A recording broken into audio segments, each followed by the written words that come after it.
안녕하세요. 인생 필라테스 무어입니다. 오늘은 저번에 말씀드렸던 다이어트를 하는데 다이어트가 안 되는 이 기막힌 상황, 그 부분에 대해서 말씀을 드리려고 해요.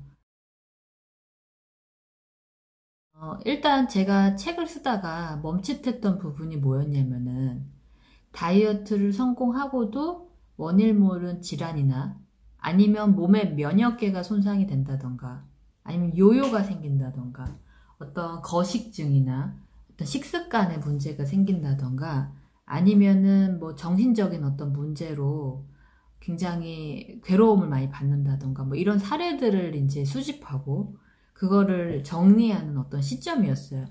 그래서 이런 자제력이 상실되고 조절 능력이 어떤 정상적인 범위 이상으로 넘어간 사람들이 과연 제가 이때까지 글을 썼던 부분에 있어서 그 내용에 설득력이 있을까? 그래서 그 사람들을 변화시킬 수 있을까? 내가 이 책으로 인해서 그런 고민에 빠지게 됐어요. 그래서 어떻게 이렇게 자기의 어떤 통제력을 잃고 자존감이 낮아진 사람들을 위해 내가 직접 이것을 경험해보면 좀 낫겠다라는 생각이 들었습니다. 또 야식이나 간식이나 뭐 나쁘다고 하는 것들, 그런 것들을 습관적으로 더 많이 먹어보았습니다. 그런데 이상한 일이 생겼어요. 사실 한밤에 이렇게 TV를 보면 라면을 많이 끓이는 모습 보고 거기 있는 패널들이 라면을 막 맛있게 먹으면 저도 사실 라면이 먹고 싶어요. 그래서 제가 라면을 끓여서 먹습니다. 끓여서 먹는데 그러면은 이상하게 맛이 없는 거예요. 그래서 제가 기대했던 맛하고 다른 거죠. 그래서 끝까지 다 못 먹겠더라고, 저 같은 경우는.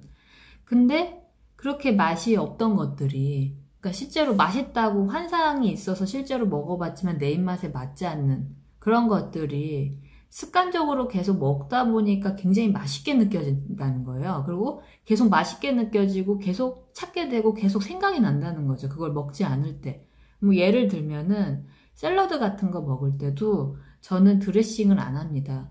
그래서 드레싱 맛이 좀 저한텐 싫어요. 근데 문제는 뭐냐면은 그 드레싱을 제가 일부러 더 먹고 처음에는 좀 맛이 없었지만 일부러 먹고 그게 습관이 되고 하다 보니까 나중에는 그 드레싱 없으면 그 채소나 야채나 과일을 먹을 수가 없는 거예요. 그래서 그런 것들이, 그래서 저는 이제껏 제가 식탐도 없고 그런 것들을 별로 좋아하지 않는 사람이라고 알고 있었는데 그런 것들을 계속 조절하기가 어렵고 참기가 어렵고 계속 생각이 나는 겁니다. 화학 첨가물에 관한 다큐멘터리에 관한 이야기를 들어본 적이 있어요. 화학 그 첨가물이나 아니면 조미료 같은 것들이 인간이 거부할 수 없는 중독성을 갖기 위해서 대기업들이 그런 부분 때문에 연구를 하고 있다는 거였어요. 그래야지 본인들의 회사에 식품이나 어떤 상품들이 많이 팔릴 테니까요. 마취 주사를 맞으면 우리가 마취를 거부하실 수 없어요. 아무리 정신력이 좋은 사람들도 마취 주사를 맞으면 마취가 되게 돼 있죠. 인간의 힘으로는 거부할 수 없는 거예요. 화학 물질이라는 것 자체가. 그래서 화학 조미료에 중독된 어떤 머리는 그 맛을 자꾸 기억하고 자꾸 찾게 되는 거죠. 그래서 지금은 사실은 다이어트를 하지 않으니까 지금은 다시 그런 어떤 유혹에서 벗어나고 실제로 유혹에 든다고 하더라도 크게 신경 쓰지 않아요. 그래서 그런 것들에 대한 조절 능력이라고 해야 되나? 그렇게 아무렇지도 않게 된 지가 얼마 안 됐고 그 과정이 사실은 쉽지 않았어요. 그런 식으로 생각을 다시 돌려놓는 것들이. 식을 자꾸 찾게 되는 자신을 원망하지 말라고 이야기를 해주고 싶어요.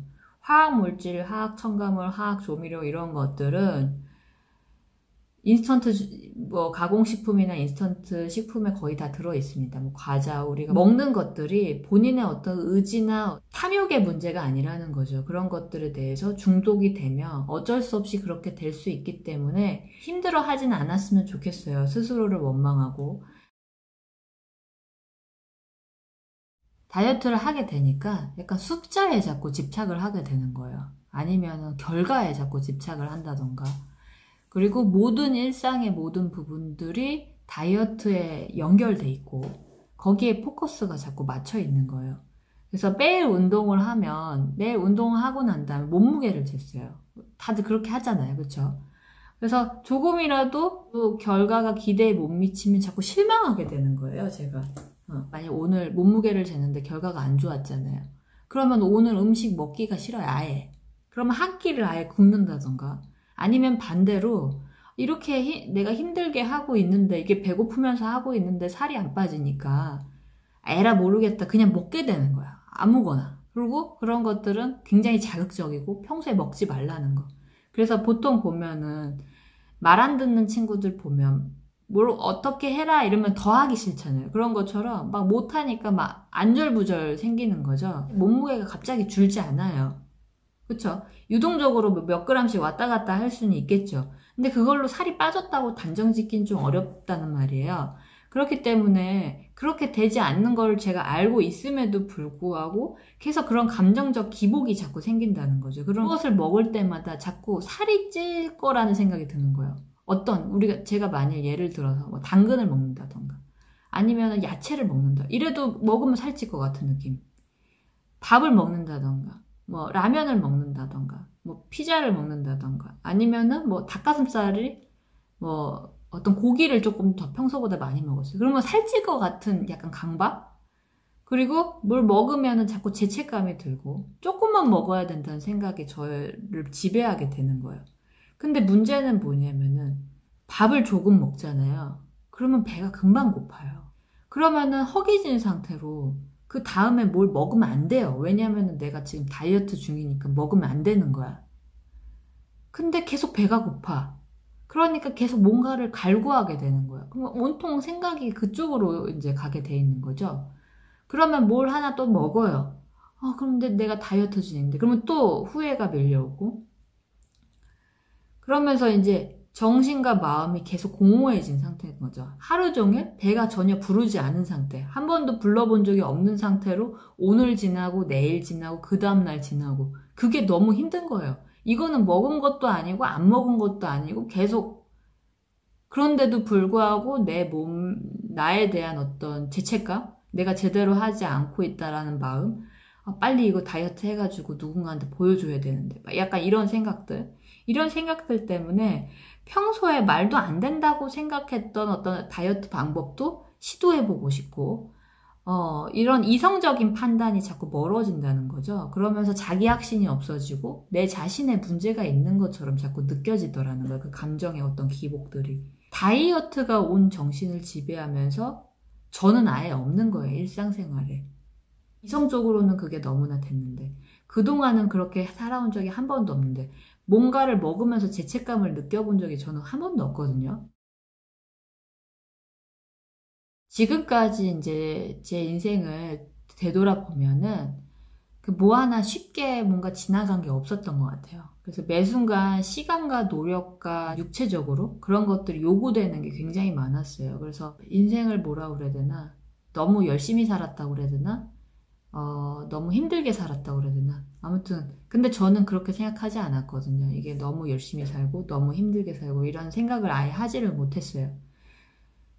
그리고 뚜렷한 제가 목표의식이나 어떤 그런 책임감들이 있었기 때문에 몸이 힘들어도 정신적으로 이렇게 버티고 극복하는 부분들이 굉장히 많았고 나름 그 과정 속에서 보람을 느끼면서 살았던 것 같아요.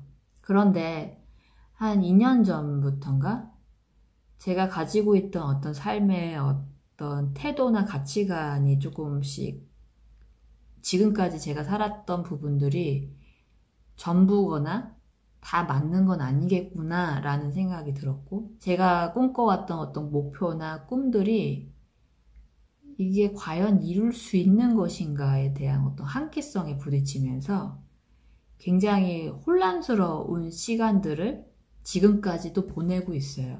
그러면서 그런 고민들에 휩싸이면서 뭐 인생을 꼭 열심히 살아야 될 필요가 있을까?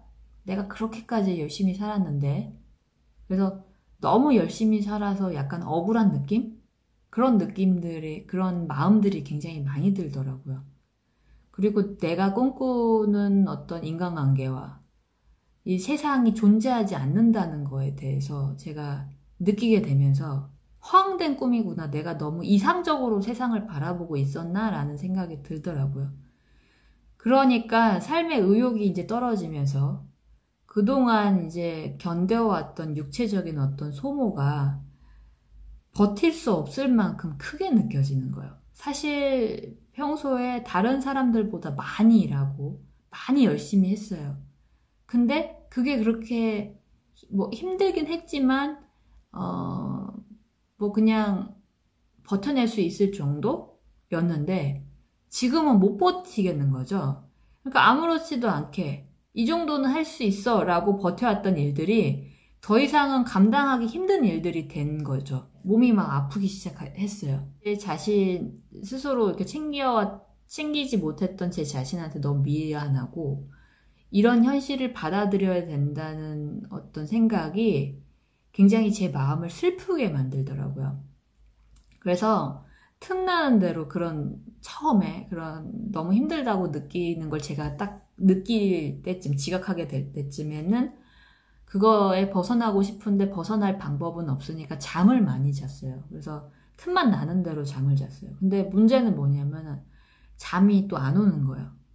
잠이 또 안 오니까 그나마 배가 부르면 잠이 많이 오잖아요. 그러니까 뭘 자꾸 먹어요.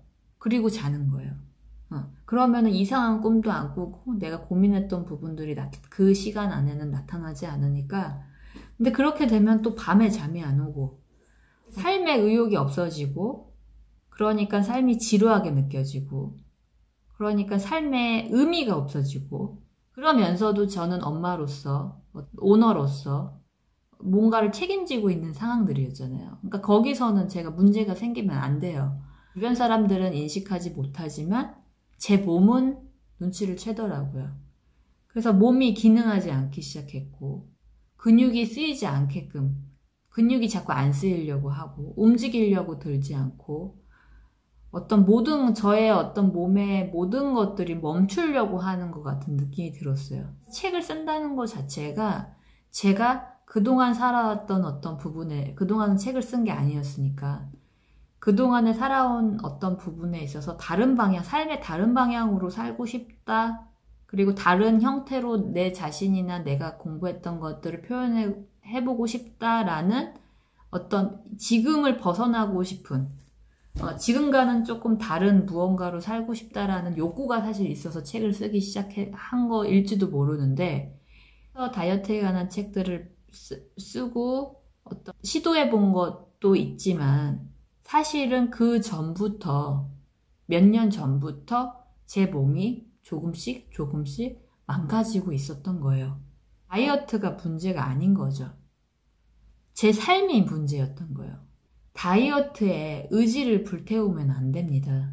망가지는 그 과정의 일부로서 살이 찌거나 말라가는 것이지, 그런 현상이 그냥 나타난 것 뿐이에요. 그래서 이런 것들 해결하기 위해서는 삶 자체에 본인이 해결할 수 없고 답답함을 느끼는 부분에서 해결책을 찾아야지, 다이어트를 한다고 이게 해결되는 게 아니기 때문에 어떤 살이 찌는 상황이나 뭐가 문제가 되는 상황이 다시 부메랑처럼 돌아올 수밖에 없어요. 지금은 누군가를 위해서 밀어놓은 그동안의 어떤 일상, 그 다음에 무언가를 위해서 소모했던 저의 시간과 어떤 에너지를 되찾으려고 노력을 하고 있어요. 그래서 어떤 일이든지 생각이 나는 대로 시도하려고 노력하고 있어요. 지금까지 살아온 방식으로 하는 게 저한테는 쉬워요, 사실. 그래서 새로운 방식과 새로운 일들을 뭔가를 시도한다는 것 자체가 지금의 제 상황에서 사실은 쉽지 않고 시간 낭비를 하는 것처럼 가끔씩 느껴지고, 내가 쓸데없는 일을 하고 있진 않을까라는 고민이 이제 들지만, 저한테 운동을 배우는 학생이 있는데요. 문득 물어보는 거예요. 선생님, 만약 유튜브 실패하시면 어떡해요? 유튜브를 실패하고 성공하는 거는 기준이 없다. 그래서 실패하지도 성공하지도 않는 거다. 근데 만약 어떤 구독자 몇 명, 이걸로 돈을 벌 수 있느냐 없느냐로 따졌을 때 실패와 성공을 가를 수 있다 그러면, 만약에 실패를 하더라도 시도하고 있다는 것 자체가 사실 중요한 거지, 그 결과가 조금 부족하더라도 나중에, 지금 조금 힘들더라도 나중에 이거를 돌이켜 봤을 때 후회가 적은 일을 저는 선택하고 싶다고 얘기를 했어요. 삶의 의욕을 잃고 꿈을 잃은 사람은 자신의 몸을 위하지 않습니다. 자신의 몸을 함부로 대해요. 사춘기 그 청소년들 중에서 막 헤매고 방황하는 친구들 있잖아요. 그런 친구들은 자신의 몸을 위해서 장기적으로 뭔가를 하지 않고 지금 당장 자기를 망치는 일들을 많이 해요. 어차피 미래가 없으니까. 필요한 건 뭐냐면은 열망을 이룰 수 있도록 5만 가지의 진짜 다양한 스트레스로부터 무심하게 넘길 수 있는 어떤 저항력과 여유가 필요한 시기라고 생각을 하고 있어요. 이게 해결이 되지 않으면 다이어트를 해도 살이 찌는 희귀한 상황이 발생하게 됩니다. 중요한 것은 제 자신입니다. 의지가 약해서 식탐이 생기고, 먹는 것을 참지 못해서 살이 찌고, 운동이 부족해가지고 살이 안 빠지는 게 아니에요. 당신만 그런 게 아니에요. 저도 한 번에 무너지고 그걸 거스르기가 굉장히 힘들었거든요. 다이어트 프로그램이나 식품을 파는 사람들은 결코 여러분들이 원하는 삶이나 여러분들의 건강에 관심이 없어요. 절대 없어요. 우리는 스스로 우리 몸을 지켜야 됩니다. 건강한 인체는 자신의 몸에 해로운 일들을 하지 않습니다. 그런 상태로 몸을 회복시켜 놔야 돼요. 그래서 자신에게 집중을 하세요. 자신이 진짜 원하는 게 뭔지 하나씩 생각을 해보시길 바래요. 그래서 다음 시간부터는 구체적으로 어떤 것들이 우리 몸에 망치고 있는지 하나씩 짚어보면서 이야기를 계속 할 거고, 우리가 어떤 능력을 가지고 있는지, 우리가 지금 활용 못하고 있는 우리의 능력은 도대체 무엇인지, 어떤 원리로 그런 것들이 이루어질 수 있는지에 대해서 다음 시간부터 공부해 보도록 할게요. 우리 엄마 구독, 좋아요 부탁드려요.